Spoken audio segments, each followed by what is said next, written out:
Nearly 750,000 Canadians are living with dementia or Alzheimer's disease. And if we look at the global statistics, then 44 million people are living with dementia, which is interestingly more than the population of Canada, thus making this disease a global health crisis that must be addressed. The diagnosis of Alzheimer's disease is not only life-changing for the person with the disease, but also for his families and friends.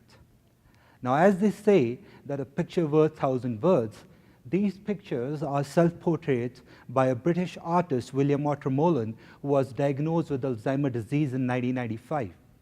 And his paintings over the next 5 years, from 1996 to 2000, starkly reveal the artist's descent into dementia.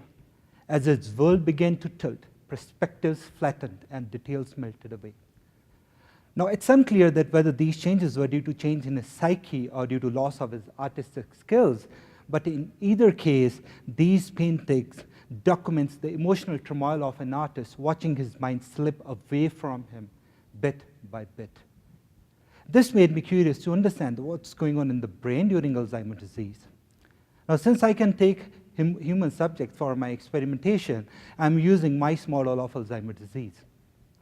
The reason for choosing mice is that the mice brain is fairly complex and in many respects functionally similar to the human brain. I'm looking at 5 different brain regions that are associated with vision, the hearing, the tactile sensations, the movements, and the memory.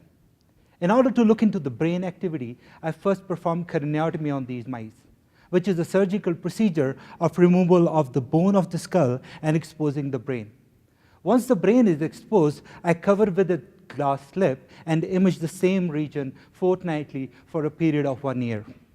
Interestingly, I found that there is a disruption of network connectivity in 80 mice as the disease progresses over time. Now, what does it mean is that the area that was associating the memory part of the brain with other part of the brain get disrupted first. It's like all the roads connecting east and the west of the Lethbridge are blocked and there is no traffic flow. Based on these research findings, I'm not testing drugs that will specifically target the origin of Alzheimer's disease and hence cure it. Thank you very much.